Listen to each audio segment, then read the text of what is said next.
Bonjour tout le monde! Donc aujourd'hui, je fais mon premier vlog sur mon blog Wanderlust. Donc, bravo pour moi! Non.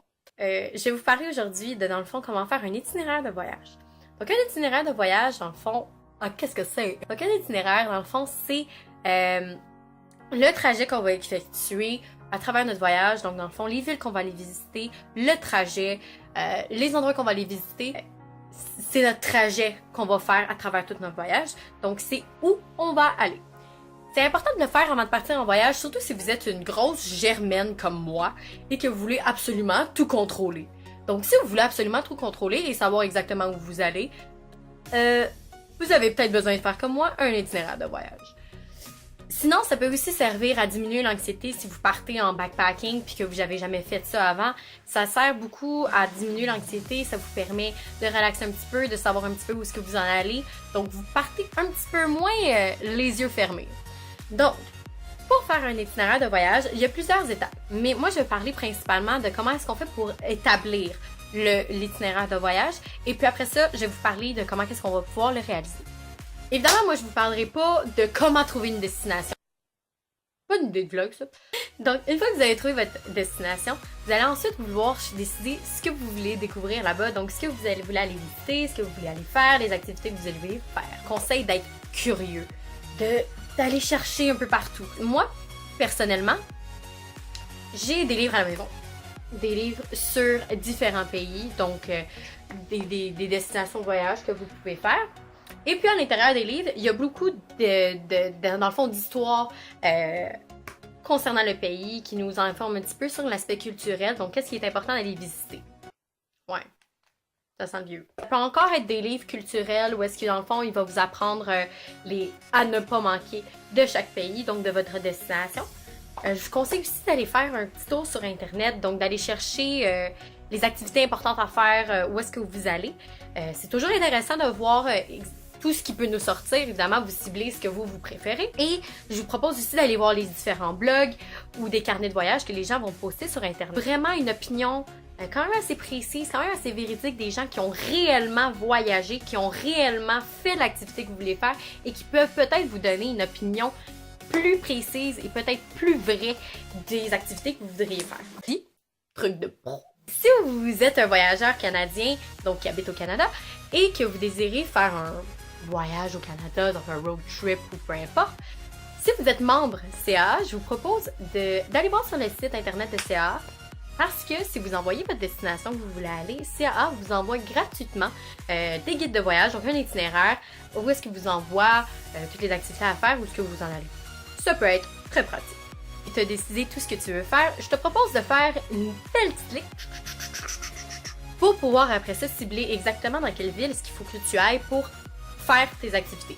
Donc une fois que tu as établi les villes importantes, ce qui est important et qui est pas mal la partie la plus importante et la plus difficile à faire, c'est d'établir combien de temps est-ce que tu peux passer dans chacune des villes.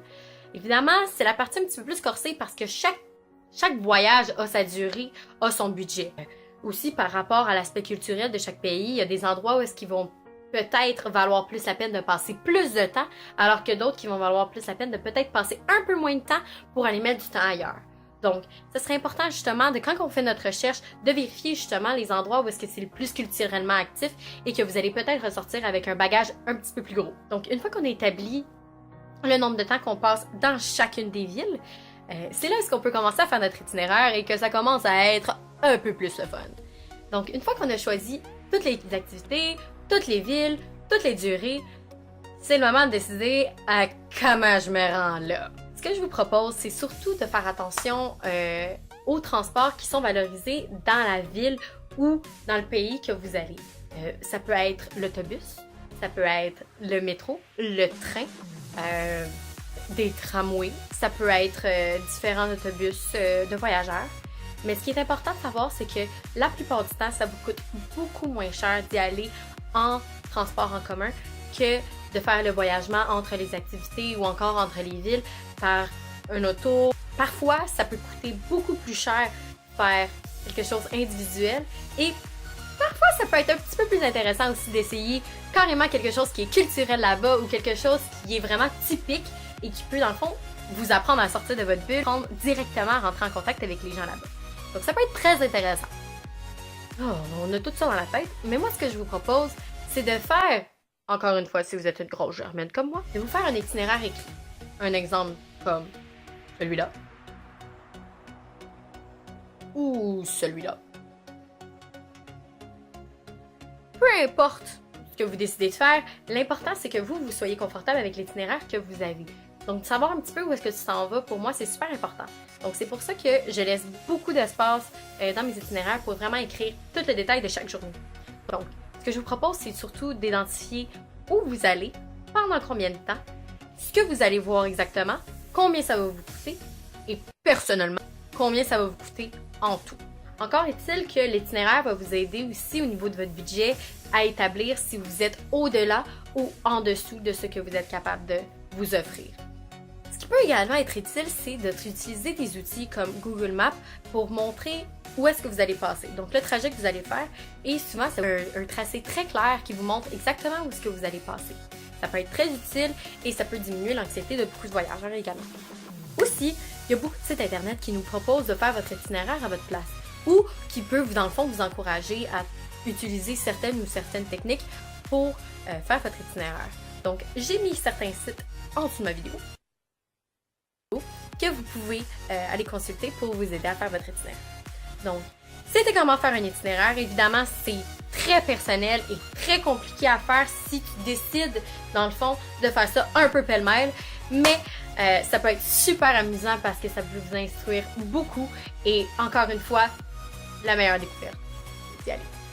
Donc, merci beaucoup et on se revoit!